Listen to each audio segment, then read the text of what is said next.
Hey, you know what? I had this really wonderful presentation all set up, and then I forgot about the bandwidth, and that these wonderful stars flying across to the right to the left with the countdown counter going on couldn't possibly be all executed on the same machine. Hi, I'm Randal Schwartz.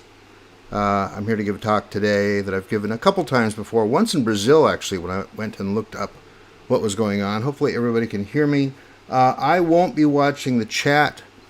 You can feel free, because there's no chat. Actually, that's probably why I won't be watching it. But if you want to have questions answered at the end of this presentation, feel free to put them in comments. Please precede them with a big question mark or two or three question marks, and I'll try to get through as many as I can at the end of the presentation. So anyway, and also my remote control device for my keynote is not working, so what else can go wrong? This is just all I can say here. So I am going to just plow right in.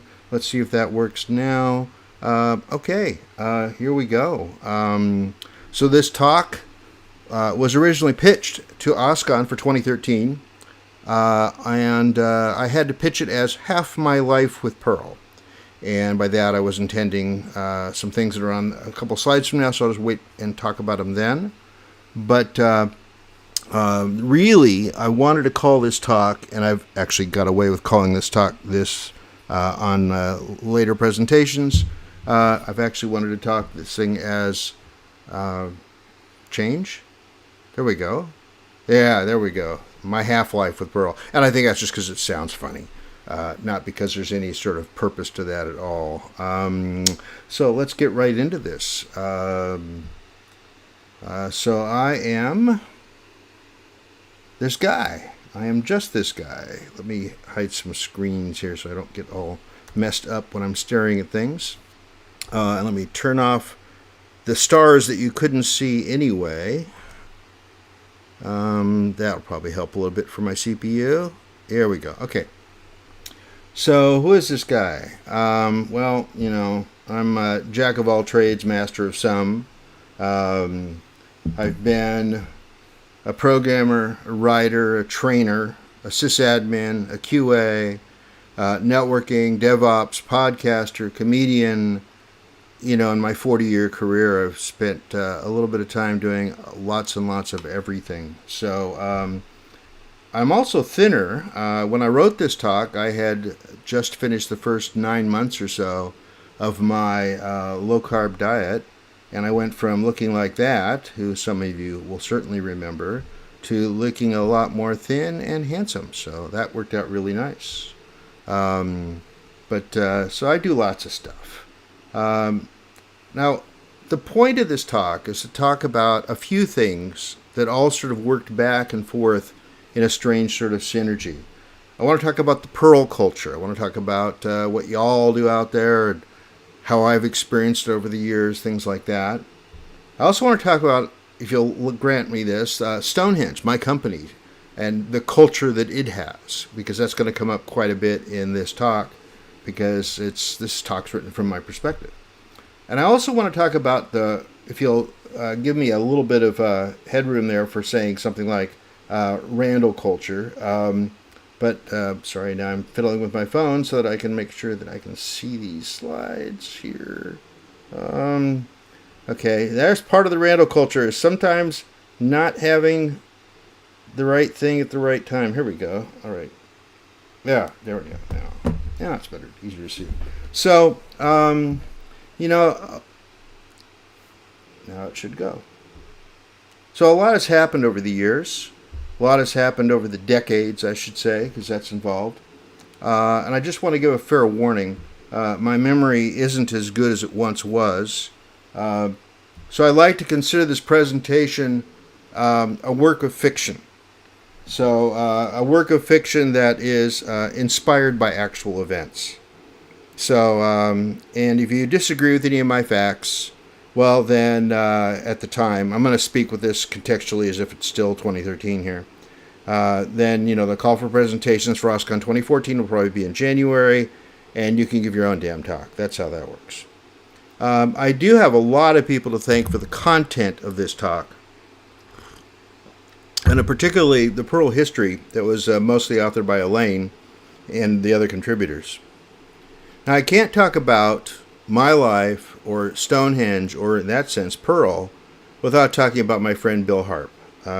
He was a very integral part of my culture for nearly 30 years and influenced Stonehenge quite a bit, and therefore also Perl. You might have remembered him at the wonderful parties we used to throw every year at OSCON, for example. That's completely his idea, completely his making. He helped me pay so much less for that than you would have expected. In fact, when we priced it out against the parties that OSCON was actually selling, it was night and day. So I'm glad that Bill figured out how to do all that. He was definitely a friend and a business partner, my marketing director, my production assistant, my wingman, had it all. But sadly, he passed away in February of 2013, which is about 6 months before this talk. And I will miss him and remember him until my final days. So how did I get here? Because that's going to influence a lot of what happens later in my life. I liked programming. I hated writing. So I chose programming as a career at age 9. I wrote code for the PDP-8 focal language on paper and never actually got to run that code. I actually found that there is a PDP-8 emulator, and it's loaded with focal from the get-go, which is like, okay, no, I just have to take that program that I wrote back then for that. I got access to, and this was sort of pivotal in my life, the HP 2000 time-shared basic program system via an ASR33, usually in a closet. Those things are noisy to begin with. In a closet, they're even worse. And I got access to that at age 10, and so there were many hours involved of self-taught time with that terminal through the end of high school. So I spent like from age 10 to the end of high school, which probably was a couple years shorter than for most of you. That's the way that works. I took over teaching basic from the computer teacher many times. He was good. He was a old school programmer. Worked with punch cards, worked with stuff like that. But he found that I had a knack for being able to explain things simply, which came in handy later in life. I did build an MSI 8080. Some of you will remember that. There was the Altair and the MSI as sort of the two forefront machines of the time that were running an 8080 processor. I think it did a whole 1 megahertz, if I remember right. It was not very fast. I'm sure people will comment if I did that wrong. I did flunk junior high English, middle school English, and it's because I just couldn't seem to put two sentences together. Boy, those are long past days, aren't they? And on top of that, I wanted to avoid any more English classes. I said, I'm tired of this. I want to do my math. I want to do my computers. That's all I want to do. And too bad I didn't take Spanish in high school. That would have come in really handy now, but that's okay. Thank you, Duolingo, for letting me speak some there. I took journalism, actually, for 3 years to avoid any real English exposure. And what's funny is you were supposed to get a certain number of points to get an A. I figured out quickly all the different things that generate points and gamed the system. I could type pretty fast already because I was spending all day on the ASR33. So I realized you could make points for typing up the stories. This was back in the classic day where you had a typewriter and you pasted it down into actual galleys and stuff. That was a lot of fun. So I earned points for typing and page layout, but not for writing. And what's funny is I ended up getting an A's all the way through the years that I took journalism there. I learned some stuff too about journalism, which was kind of nice. But it's funny because the teacher finally caught on and said, have you written any stories yet? And I said, no. Well, you got to write something for this upcoming paper. I mean, I was editor-in-chief of the paper, and yet I had not written a story. I would edit other people's stories, though. The only serious story I wrote was Randal assembles an MSI 8080 for the school, and because I'm the chief editor, I put it front and center on page 1. I could. That's just how that worked. A lot of things in my life accidentally work out nicely like that. Come on, throat. Let's keep going. So I was derailed to an unexpectedly good outcome. I had an opportunity to do contract programming near the end of my high school, and I was at age 15, my final year in school. I was I was making $30 an hour in 1977. If you do the math, it's about 120 an hour a day today, and I'm not making much more than that now. So I really have only just barely kept up with inflation. That's pretty awesome. I was out of high school at age 16. I got a summer temp job at Tektronix, which is the largest employer in Oregon. Starting about 10 years after this, Intel became the number one employer in Oregon. So some of you know a little bit about that. I'll be actually covering some of that. But the only slot that was open wasn't a programming job. It was a technical writing job. And I thought, I don't know much about writing. They wanted me to bring in writing samples, and I had basically moved from a small country suburb south of Portland over to the west side of Portland. And I said, well, I can't find him in the move. If I find him in the box, I'll bring him down. But what's great is I ended up learning writing on the job. And so that made me dual versed. I was both a programmer and a writer, which was pretty rare actually these days, being pretty good at both. What's great is that this my dear friend Lyle Settle had sort of taken me under his wing, and he had produced award-winning manuals. If you've ever played with the HP 35, 45, and 65 calculators back in the day, he wrote those. He wrote those manuals, and so I was always an admirer of that technology because of how good the manuals were, and here I was actually working for the guy who wrote those. So that was a lot of fun, and that taught me organization, like the idea of putting a quick intro in the beginning of the book, a set of instructions, essentially cookbook style, that originally was chapter 2 or 3, I think, of the first Camel, but then got pulled out to be its own book, the Perl Cookbook. I also learned technical editing from my friend Jack Falk, and that was a lot of fun. He was an amazing editor. He taught me to write like I talk. And that's such a crazy thing for people to actually figure out. I ended up staying in that slot for 4 years. So that's 4 years at Tektronix, from age 16 to age 20, essentially. And I migrated from temp to salaried position like within my first 3 months. So I was just a summer temp, and then all of a sudden I was salaried, making a lot more money. I was, as I've been told, I was their youngest salaried employee there, and their highest paid miner. So, yay, that hard thing to beat there, right? And then I spent a year as a programmer inside Tektronix. And what's funny is I had been pining to go on the other side of the wall, to work on the other side of the wall. We were the writers over here. They were the engineers, the actual people building things. And I finally got a slot open, and it was the group that my group had been actually writing specifically for. So I knew their products really well. It was actually a LSI 1123 based system that ran Unix. So it was like, yay, more Unix, hooray.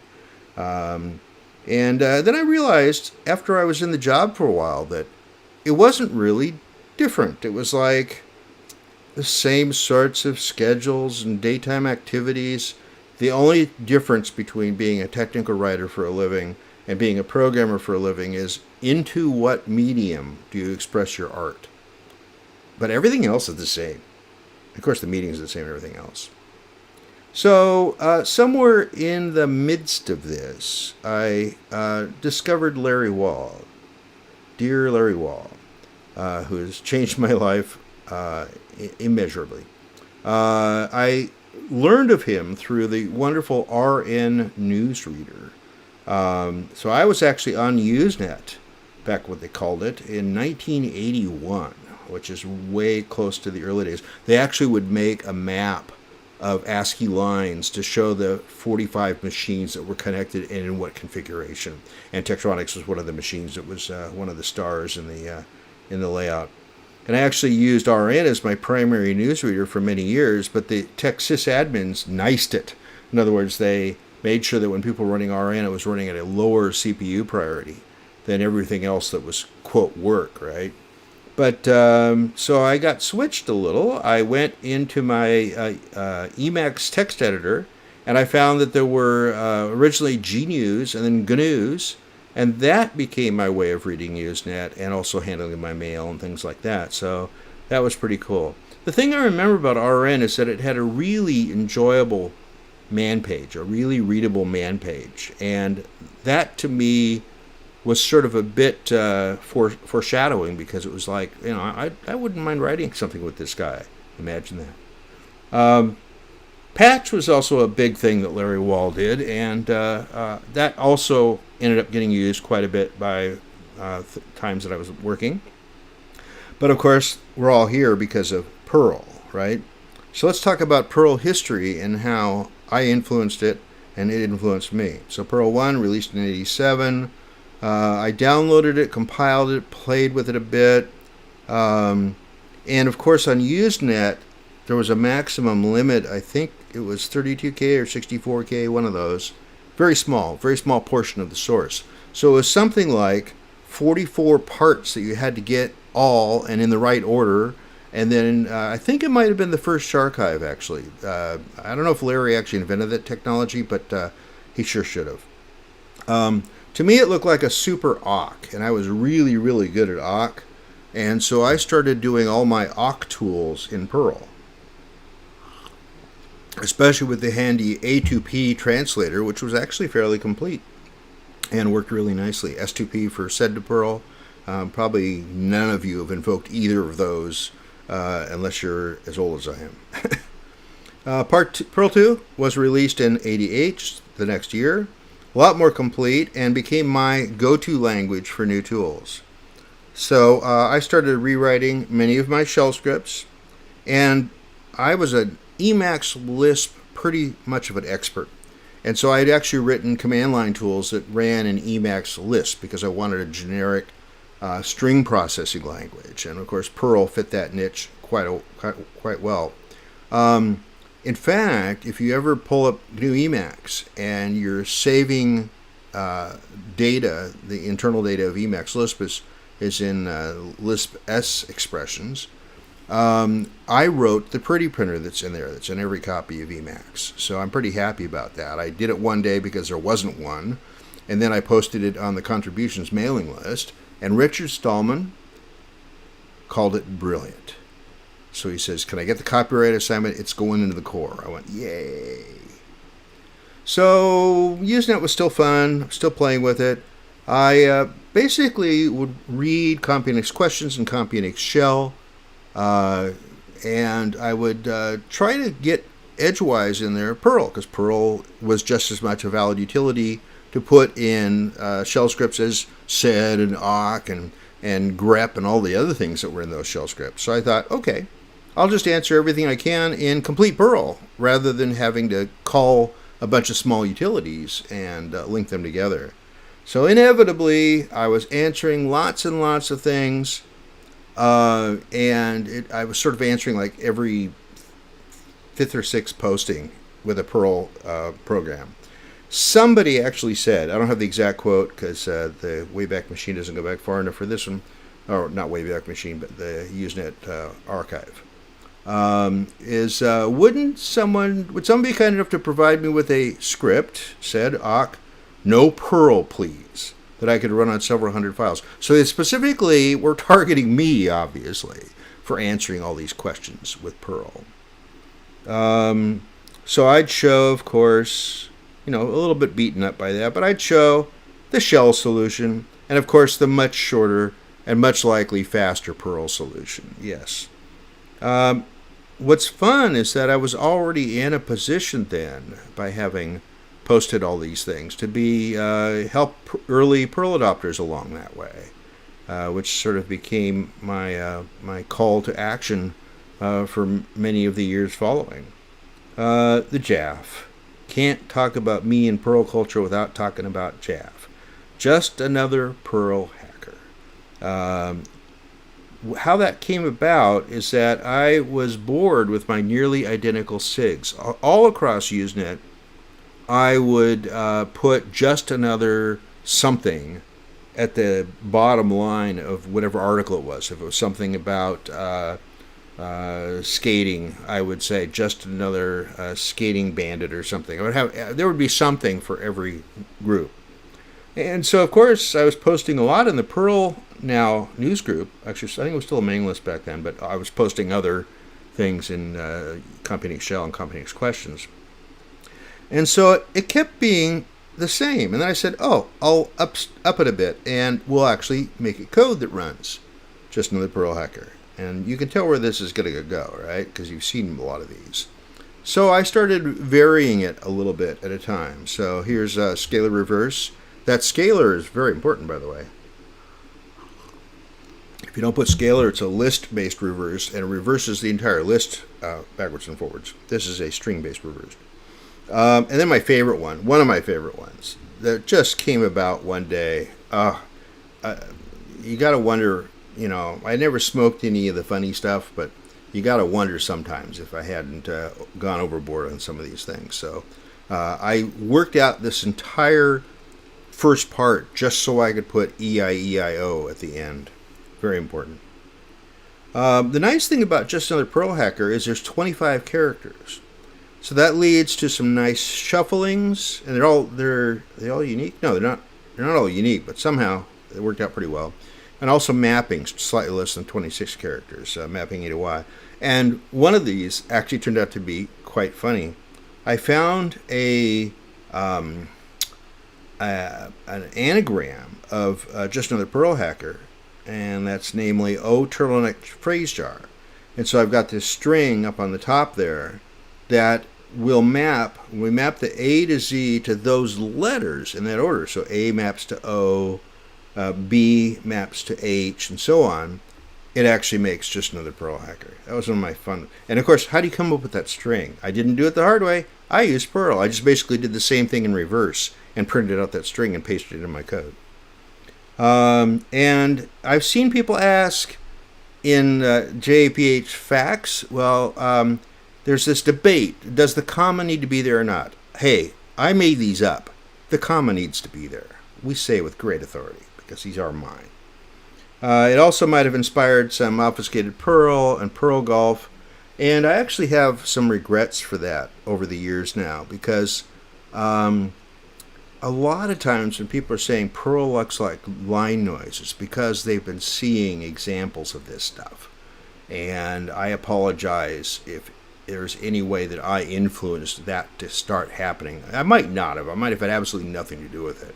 But I have a sense of responsibility for that, as ill-placed as it might be. So Perl 3 came out in '89, a couple years later. And here I actually got more involved. I wasn't just talking about it on Usenet. I was actually working with it and working with the team, including Larry Wall. I was on what we called the Alpha Test Team. This is the predecessor of what became known for many years as the Perl 5 Porters. It's a different name now, some sort of Perl Steering Committee or something like that.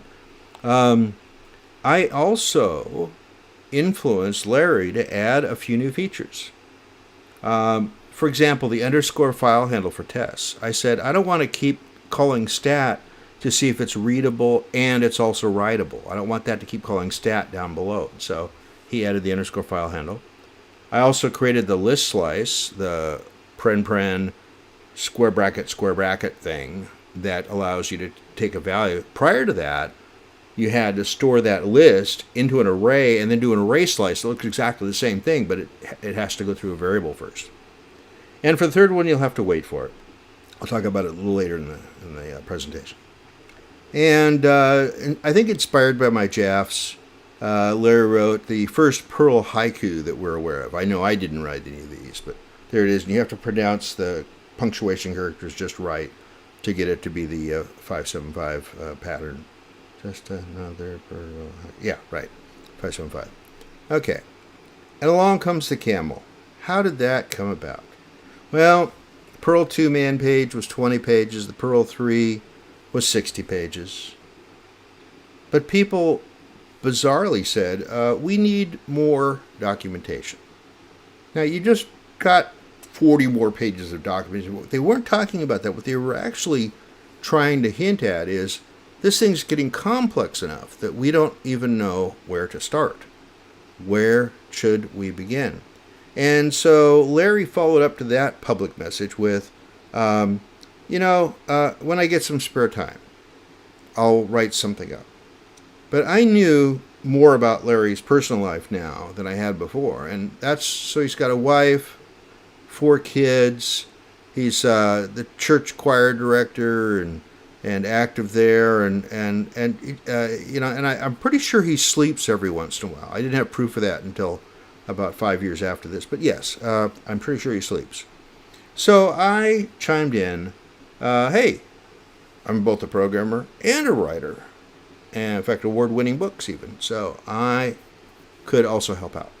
And I was also on the Alpha team. Now, I was expecting this to be more online tutorial documentation and not anything like what actually happened. So this was fun. There was an IT person at O'Reilly, back then called O'Reilly & Associates. Now it's O'Reilly Media or something else. I haven't looked in the last 3 weeks if they've changed it yet. Ambar, who I eventually met, but it was many years later, saw that message and said, much to my amazement, if you're going to write something, we might as well publish it. Now, I had been published and had a shelf full of books, still a respectful amount of work for all that, but I'd never had my name on a book. And I thought, well, this is interesting. So I immediately wrote Larry, and I said, we should call it Pearls of Wisdom, without the A, or with A in parens, or something like that. And it might have been the other way around, Wisdom's a Pearl. And I might be confusing it with the book that eventually got done about my columns. And thank goodness he pushed back on that and said, no, not quite. That doesn't sound like a good name. And so we did meet face-to-face because we knew we were going to be hooked up. If we were going to write this together, we had to be able to respect each other's skills and boundaries and things like that.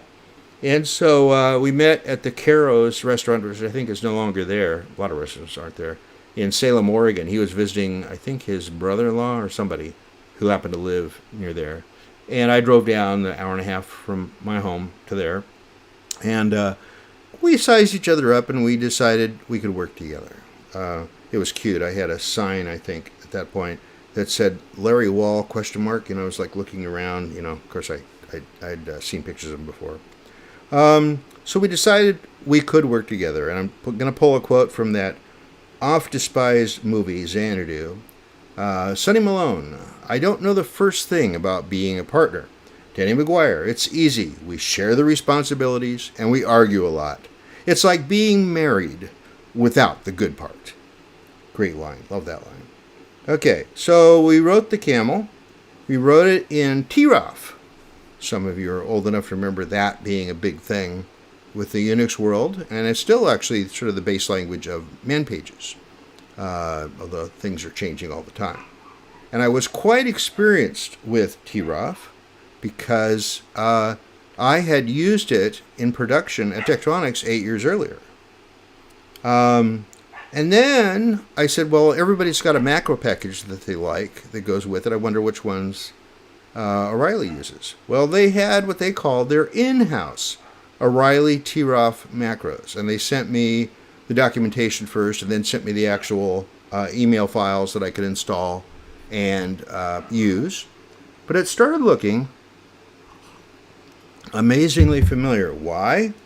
Because I had written those macros 8 years earlier at Tektronix. And it's funny, I got a call. Let me finish this part of the story here. Steve Talbot, who was working for me at Tektronix, actually took my macros to Tim O'Reilly. And then Tim used the macros that I had helped write. Actually, I wrote, but it's not really a help there, that I'd written on nearly every book of theirs. So for all these years, seeing all those animal books and the X11 series and all the things that they did, those were all written using my macros. And I was like, yeah, this is so cool. And so the editor actually emailed me the next day and said, are you going to have any problem understanding how these work? If you have any questions, we're here for you. And I said, no, I don't think I'll have any questions about my own code. I even found my own comments still in there, so it was proof that the heritage had been all the way around. There was no change control for writing the book. The book was written entirely by email, UUCP-based email.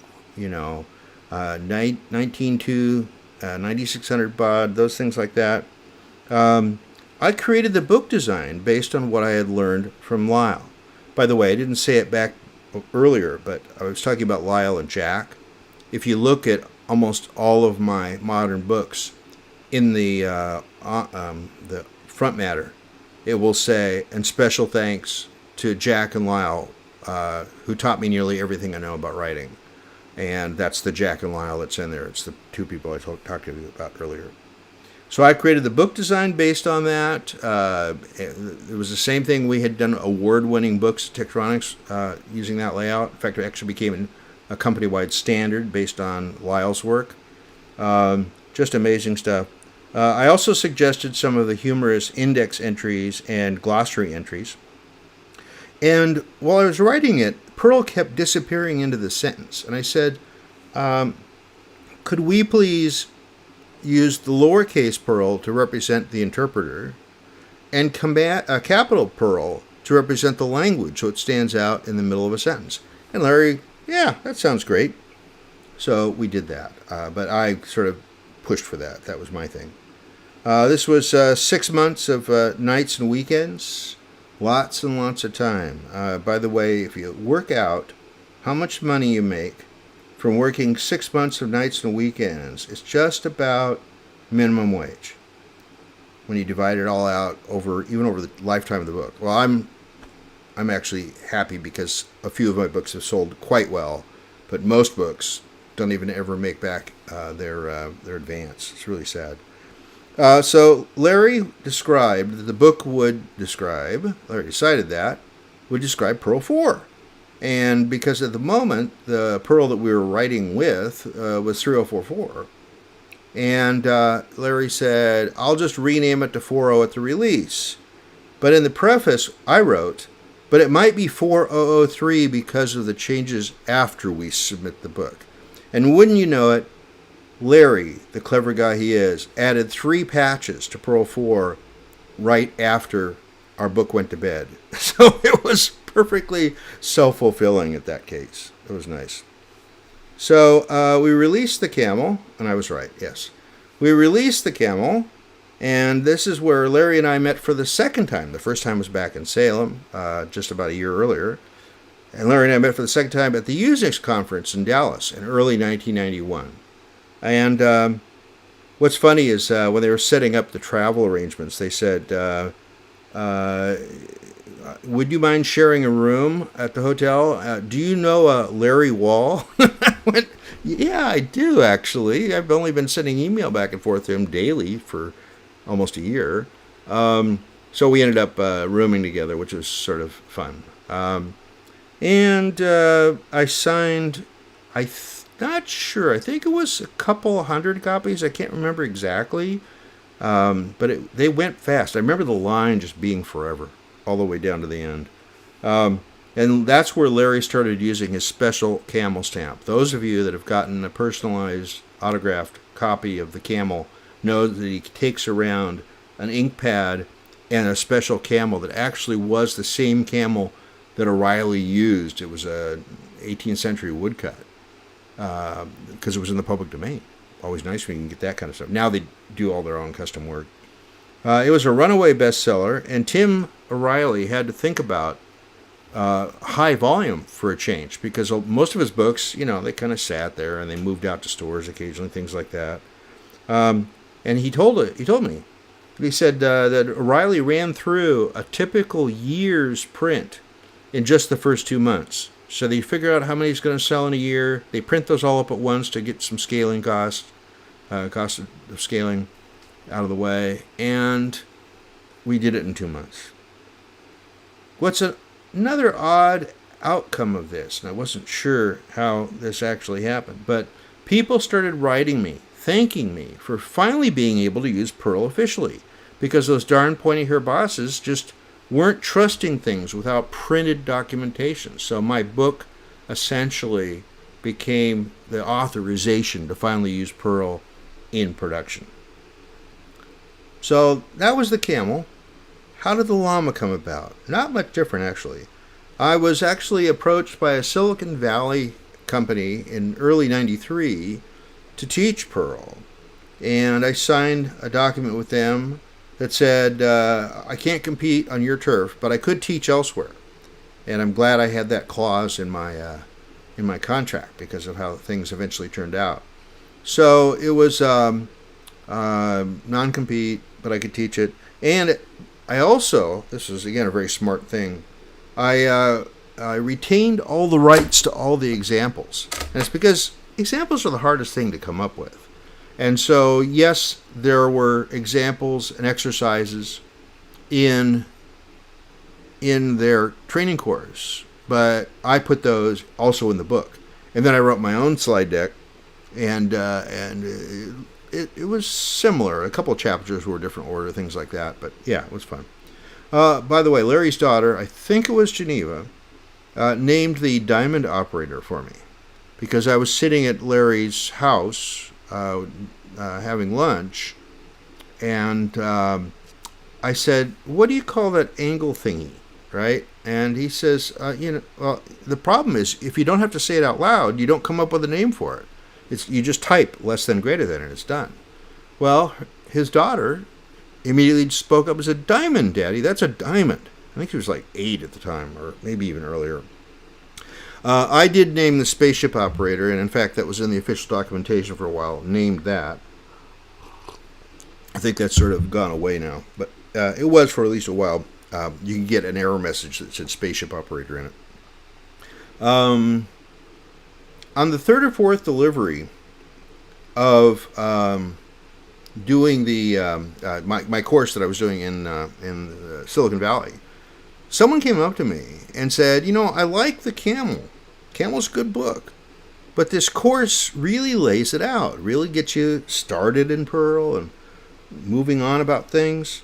And so, I pitched a Perl tutorial book to Tim O'Reilly.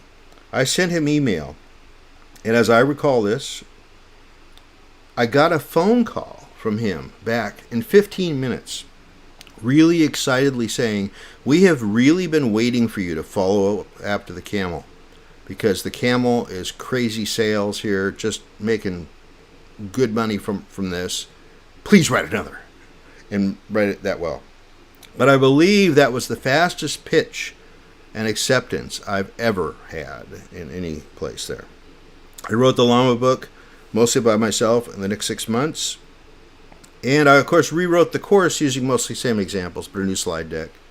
And I started delivering that to Portland area clients in parallel with writing the book. So, ultimately, Llama 1 was finally released November 1st, 1993. Now, that's a date I'm always going to remember. It's indelible now because... dun, dun, dun. So, I was confronted on the very day of the Llama release by local authorities. They asked me if I had spent time at Intel and a lot of questions, and I had nothing to hide, so I just talked everything to them. And it turns out that most of what I said when they showed up was taken out of context and introduced into the trial. This is something I couldn't have imagined, but it is. Go back and look at my transcript for all that stuff. And to make a long story short, because a lot of you already know about this, it's written up in my Wikipedia page, so it's really kind of hard to deny it anyway. I was convicted of 3 felonies. I ended up spending $270,000 on lawyers and fines and retribution. $67,000 of that was paying Intel to clean up the machines that they thought I might have broken into. Anyway, I should not stop here. Okay. And of course, that's not counting lost work time or lost contracts. Definitely a lot of both. However, it was interesting. The probation restrictions prevented me from working without getting signed documents from the company saying, "We know that you've been convicted of a computer crime, but we're letting you work here anyway." And that would have been awkward to go around getting that from all my clients. Not that I was embarrassed by it, but like, it's, people and lawyers and all that sort of stuff, kind of crazy. But I did make an observation, which turned out to be a good, excellent observation, which is that I had my lawyer request an exception for training because I would have limited access to any company secrets. So it's like, why do I need to get them all worked up about the fact that I'm going to be in one of their training rooms? So they granted that exception by the presiding judge on my case at that point. Now, why this is an important event, other than being one of the 3 times that I've lost 6 figures, that's a whole other story, is that I reinvented Stonehenge as a Perl training company centered around the llama, and I started bringing on other instructors. And so I could actually diversify myself. And I tell you, I had, I think at one point, 5 people busy, like as many weeks a month as they wanted to be, 2 or 3 weeks a month typically.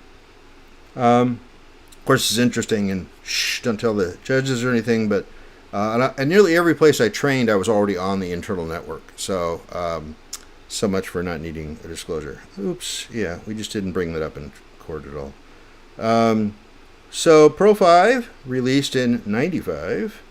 And finally, objects. Now, I knew a little bit about that because I had studied Smalltalk quite extensively in 1982. I actually worked for a company that was building a database whose native scripting language was Smalltalk. That was incredible. So I knew objects. I knew objects inside and out from all the way back then.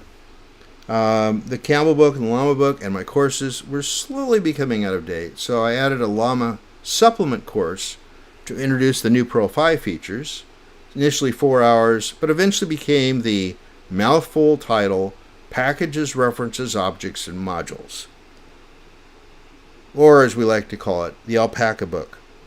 Now, what's funny about that is that I suggested to call it Intermediate Perl. I wonder if that's later. I think that's later, actually. I suggested, well, I'll give it anyway now. I suggested to call it Intermediate Perl, and the Riley people said, no, intermediate books never sell. And they would know they sell a lot of books. And so they wanted this really, really complex name. The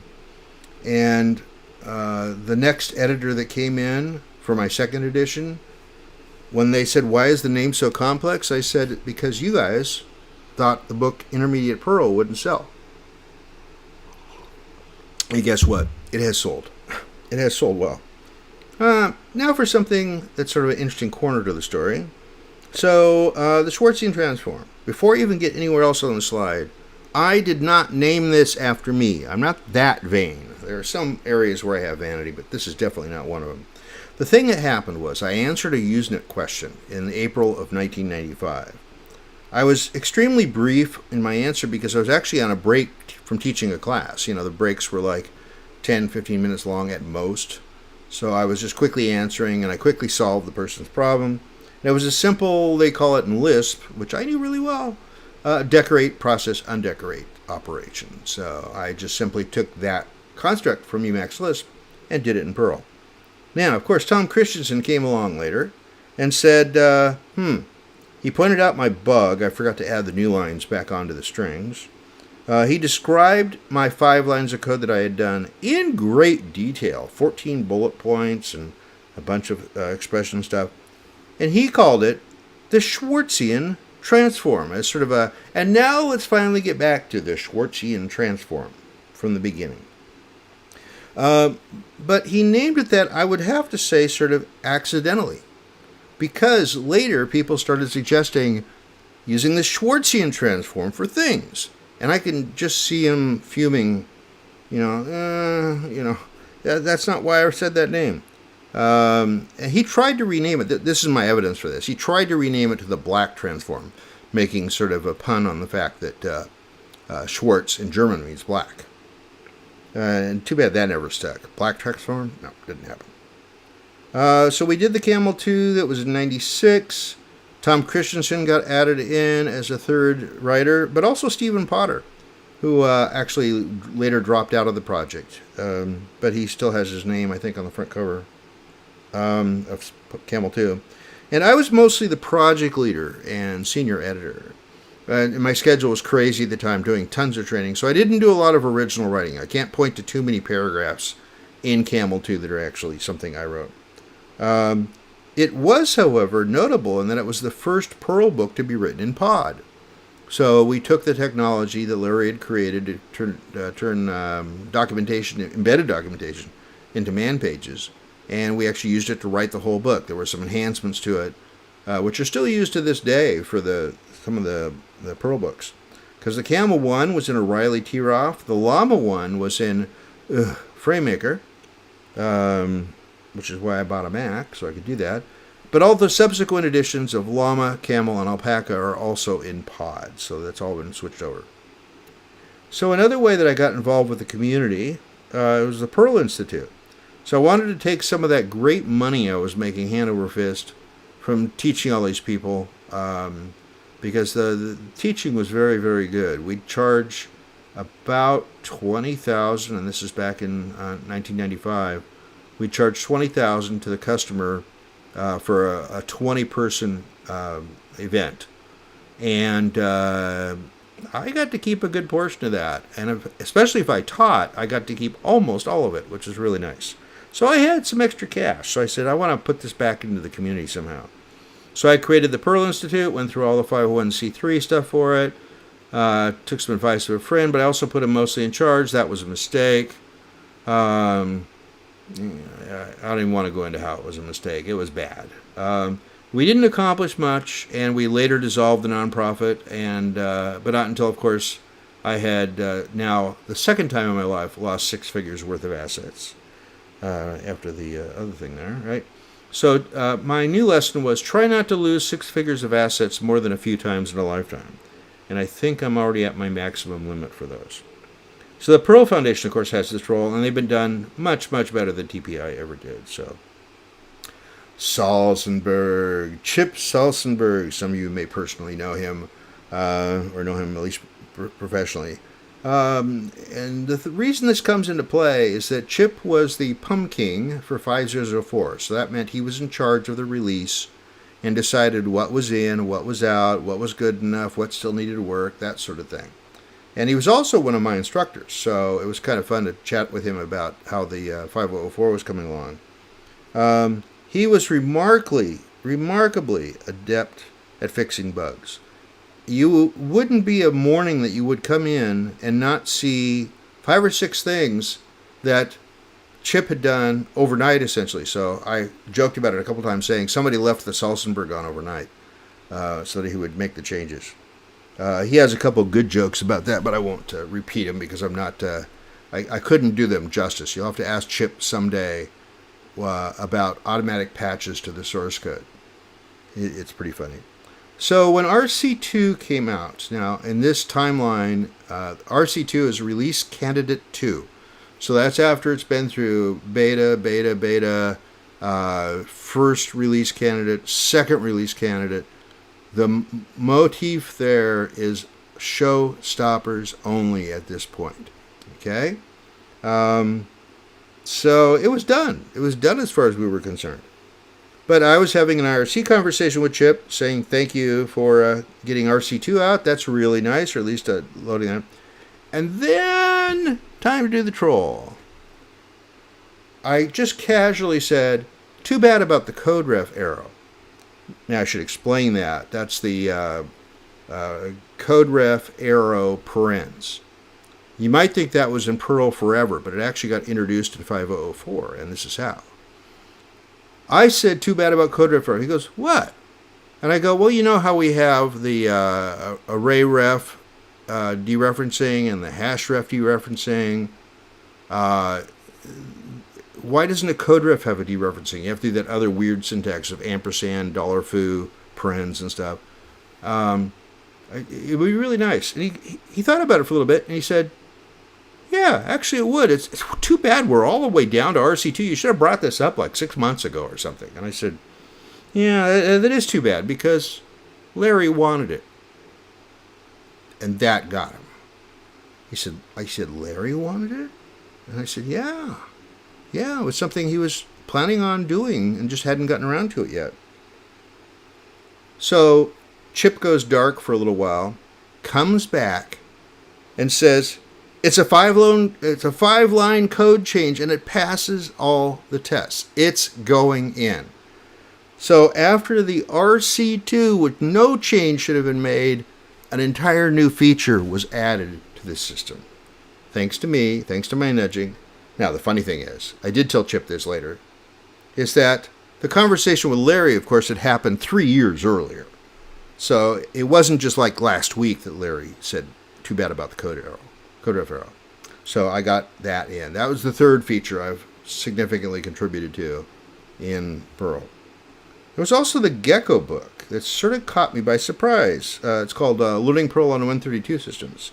I know nothing of Win32. I know nothing of Windows in general, except where to find the telnet command to connect up to a real box, or the PuTTY to get in with SSH.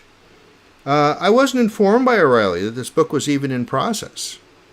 The first I knew of it was I get 20 comp copies right as a book is being released for my files. I still have like a bunch of boxes of old books. I could raffle those off, I guess, right? I still have them. But I got this box and I opened it up and said, Learning Perl on Win32? What the heck is this?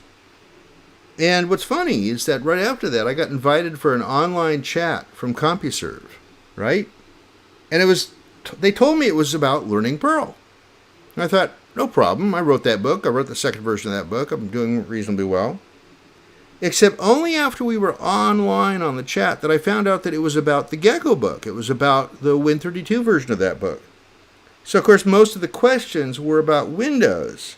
And because I've never owned a machine that came with Windows in my life, I was even asked later, in that conversation and also later, I was asked, how does this differ from the Llama? And I said, hey, don't ask me, ask Eric Olson.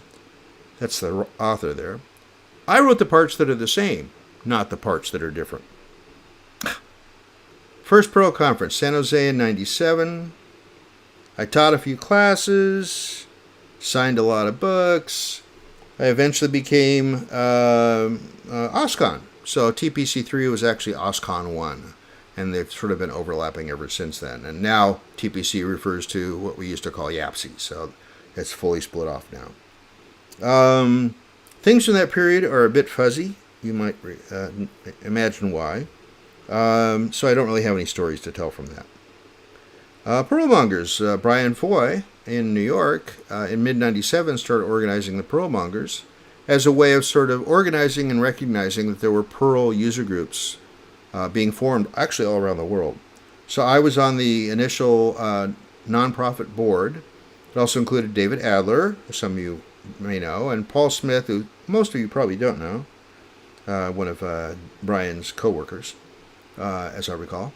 Born out of regular meetings that the Perl users were having in New York, and which I would frequently attend.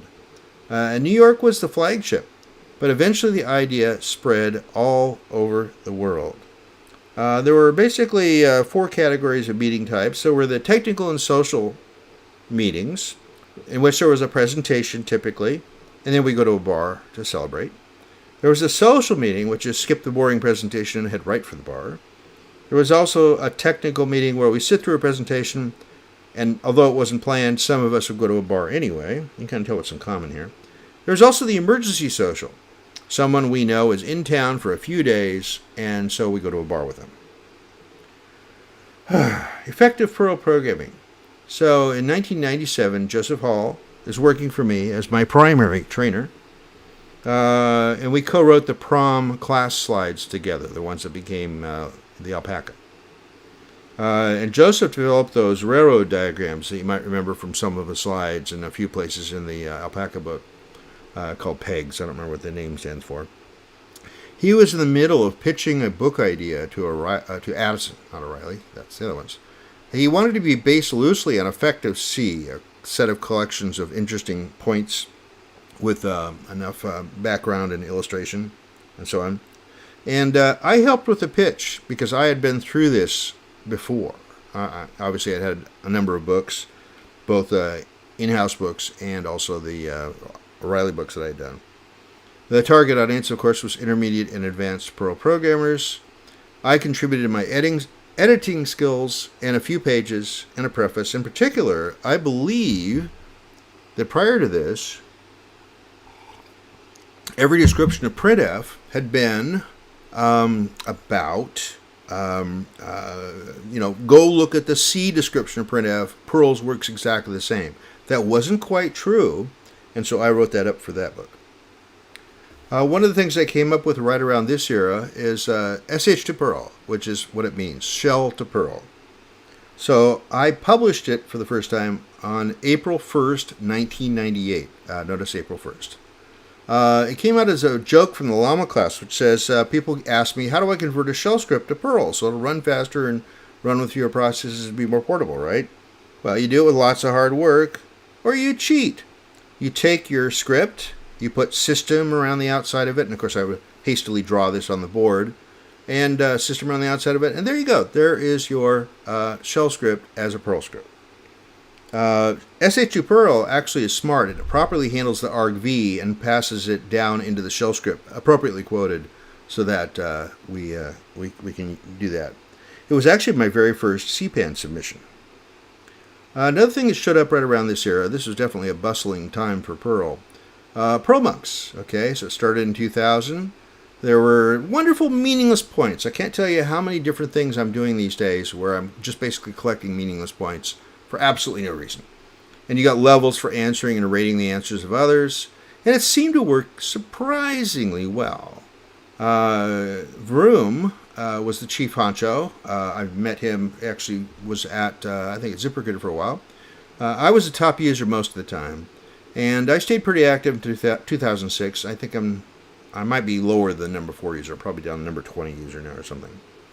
Perl Whirl. Oh, I so miss the cruising.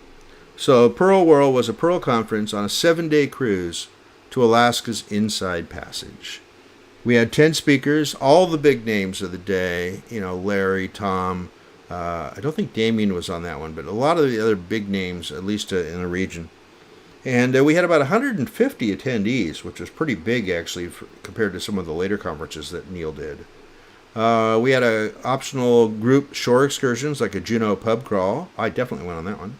It was inspired, of course, by Captain Neil attending my Perl class in 98, and the karaoke session afterward. So the point of this is that Neil needed more time. And so he asked me if I could stick around. I said, well, I would, except in about a half hour I have to go to this karaoke club because I'm meeting my friends. But I tell you what, if you bring all your papers and you buy my drinks while I'm there, I will look over whatever you want to look over. And that was also another pivotal point in my life, because that helped Captain Neil get the inspiration for creating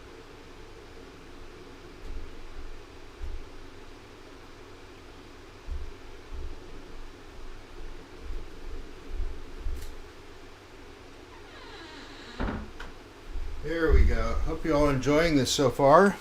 Not too many more slides, just coming down toward the end, but I just want to make sure I was in a good condition to be able to answer some questions if anybody's been asking questions. So I've been on 60 of the cruises. There was a Wired article called Scripting on the Lido Deck, written about the first cruise, and I got interviewed a bit, and my friend Bill got interviewed a bit. They called, Tom Christensen called Bill a human blank tag and a people hacker, and that's probably, he took those kindly, because he said, yeah, that's what I do. The only thing that was sort of a little weird, and I've used this a couple times in slide decks, Tom called me not a member of the educated class. And I think what he was trying to get at is, I don't have any formal training in almost anything I'm doing. I'm basically a street-trained programmer, street-trained writer. I've learned a lot from the streets. And so that's good. So let's talk about the Alpaca book. Again, it was derived from our experience of the PROM course. Packages, references, objects, and modules, but we just call it PROM because it was too long to keep saying. Picked up where the Llama left off. And again, the same style. the design of it is such that it's about an hour to teach each of those chapters in terms of the slide deck. So that gave us a good pacing for the book, too, because it made the books have the right chapter lengths. And again, a few exercises and answers. The Llama's roughly 4.5 days when taught as a class, sometimes 5 if we put in some bonus material, sometimes 4 if they're really in a hurry, but it means I have to talk even faster than I'm talking now. The alpaca book is more like 3 days. So we would typically do that as a half week somewhere of our clients. It was written almost entirely while sitting in a brew pub in Portland, Oregon, my home, in Beaverton, actually. And so I would always drink a couple of pints of microbrew. I'd go in the afternoon when they usually were having a slow afternoon lull. And so I knew I wasn't taking up any space to be sitting there for 2 or 3 hours with my laptop. They had Wi-Fi. That's all that mattered to me. Power and Wi-Fi and somebody to come bring me food. And again, here's where this is. Initially called Learning Perl Objects, References, and Modules. Wouldn't even actually fit in most people's screens to be able to type in the name. And I hated that title. I had suggested Intermediate Perl, not selling, but they did. So they used a more complex title, the one up at the top of the slide there. The second edition, Intermediate Perl, and it does sell quite well, thank you. Okay. Some of you may recall the Stonehenge parties, okay? So there was a tradition starting in 2000 with TPC4, OSCON 2 in Monterey. I just want to hit something real quick to make sure this is all still going out. Sort of looks like it. Yay. 1 hour, 10 minutes, and 58 seconds live so far. Wonderful. Wonderful. Okay, back to the slides. Sorry. This is my first live event I've done of this size, so this is really kind of fun. So the Stonehenge parties started in 2000 with OSCON 2 in Monterey. It was never an official OSCON event. In other words, there were opportunities for vendors like me to buy a prearranged package through O'Reilly and through the producers of the conference. And Bill never wanted to do that because Bill said, I can do it cheaper, I can do it more flexibly. Let me tell you, he delivered on that every single time. There were some amazing parties. And what's great is that Tim actually came to at least one of them. He might have come to more, but I only saw him specifically at one.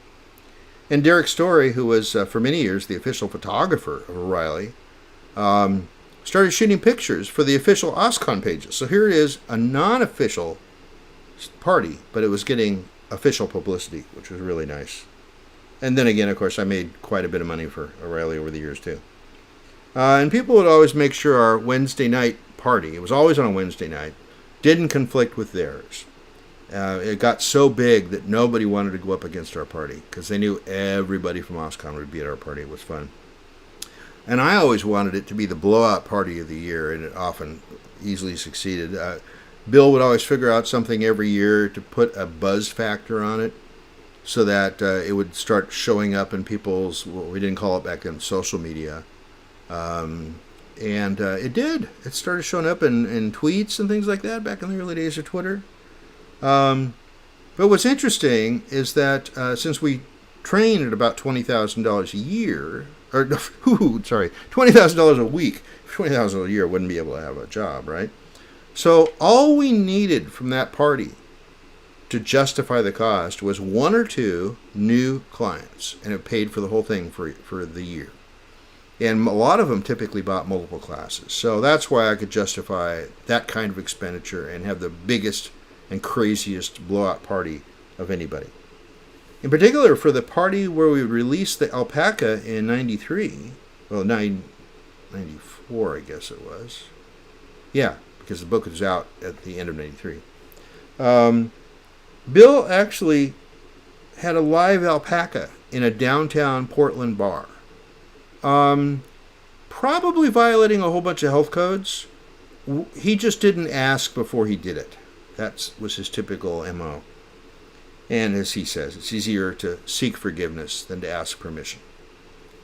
I got into podcasting, and it started because I met good old Leo Laporte on Mac Mania Cruise in 2004. Interesting, he didn't recognize me. He thought I was just somebody helping Captain Neil out, which I was. I was basically Neil's, senior assistant. Usually taught a few classes myself as well as one of the speakers, but mostly I was just hanging out with Neil. And so he thought I was just a guy that would hang out with Neil. Neil invented this term ingenious bars, which were basically a bar where we would get together and share tips and topics about Apple equipment and Macs and things like that. And so at one point, Leo looks over at me and says, "So what do you do?" And at that point, I knew he didn't know who I was. It's fine. I said, "I wrote Learning Perl, and I've done a lot of Perl stuff." And he says, "Oh no, I'm reading that book right now." Yes, he was actually reading the book that I had written. He didn't bring it with him on the cruise because he didn't think he'd need it. It's there. But I was curious about what he was doing with his podcasting. And so I learned enough from him that I started the Geek Cruises News podcast. Future speakers and past seminars I would record, interview the people that were upcoming, and also just go in and sit and tape an entire event so that people could do that. And then I stayed with podcasting for quite a while. Some of you will know what's coming up here. I was a guest on the fairly brand new Floss Weekly. That's free Libre open source software. I was on episode 9 as a guest, and then it faded out after episode 17. And so I said to Leo, what happened? And he said, well, Chris got busy, and I don't know many people in this particular slice of the industry. And I said, well, what if I bring you some guests? He says, yeah. And I said, would you let me co-host it then? And he said, oh, yeah. And that's how it all started. So I started first the co-host, and it has the word now there, but I was the showrunner for 13 years, and I retired. I said, I have gotten so used to every Wednesday morning having to be somewhere, having to put in, you wouldn't believe it, but probably 5, 6, 7 hours a week, counting all the scheduling issues and all the prepping as much as I could and things like that. It was just insane. And as I said on this slide, in 2013, I had just taped episode 258. I think I ran it until we got to episode 500 something, and then I turned it over. So it's funny because Floss Weekly, I'm often more recognized for Floss Weekly than I am for the books, which is, it's a good thing because, you climbed up one mountain, you see taller mountains further away, but you don't know how to get from here to there, and I've managed to successfully go across. So the columns, wrote a bunch of those. So they were in 4 main magazines of the ones I wrote for. Unix Review, later renamed to Performance Computing. Those were shorter, more general knowledge. Web Techniques, of course, Web Focus. The Perl Journal, typically a bit more technical. And Linux Magazine, typically longer with a greater sysadmin focus. Every one of those, of course, was dead by 2013 because, print was gone, basically. But I like to say it as my columns kill magazines. So don't hire me for your magazine unless you want it to die shortly. 255 in all, and of course every article is online. And I've had this happen more than once, and especially since 2013 when I first wrote this talk. It's pretty funny. When I sometimes am stuck, and I think, I know there's a way to do this in Perl. I just can't remember how to put this together. How is it going to work? I Google for the solution. It often points me right at my own articles. And I go, oh, duh, I did write about this before. That's how come I know that there is a way to do this. Some of the better ones of that were gathered for a book called Pearls of Wisdom, published by A Press. Never been a big seller, but it's out there. And there's one of the titles that I was proposing for the original Camel book some 15 years earlier. I did like that one of the reviews said, the articles are the perfect length for a book. No. You got to see that. Perfect length for a book to read in the smallest room of your house, something like that. Sorry, I can't even see it here. But here we are, wrapping it up. And as I said, I'm going to be answering questions immediately after this, so don't go away yet. I will answer as many as I can. Too bad we don't have two-way audio, but just a one-way audio. I am broadcasting. So I want to thank these people. First, I want to thank the Perl community for really allowing me to share and receive in this potluck manner that both is so indicative of the kind of way open source actually works, but it also worked on many more levels with me as well. I also want to thank the Perl developers, CPAN contributors for writing code that I could feel confident in and going into a client and pulling up this library and that piece of code, that command written in Perl or whatever, and have confidence that it was likely to work in their environment. And I also want to thank my clients for choosing Perl so that I have the chance to stay gainfully employed off the streets and out of jail, as it were. And I often had clients that would let me contribute back to the CPAN as a result, so that was also big of them. I also want to thank my Stonehenge folks for helping me deliver reliable, reputable, consistent results in terms of trainings and things. And of course, I can't go without saying thank you to my friend Bill Harp, rest his soul, for influencing me, and that I think, as you've seen in this talk, also influencing Stonehenge, and therefore also influencing Perl. I want to thank Tim O'Reilly for publishing my books, managing the OSCON conferences, not personally, of course, but being part of the organization. I also want to thank y'all for letting me share these stories of half my life with Perl with you. But most importantly, I want to thank Larry Wall for being brilliant at designing and implementing a tool that he himself could use for everything, and then sharing that with the world so that we could get stuff done while having an appropriate amount of fun. And thank you all for sitting through this course. Now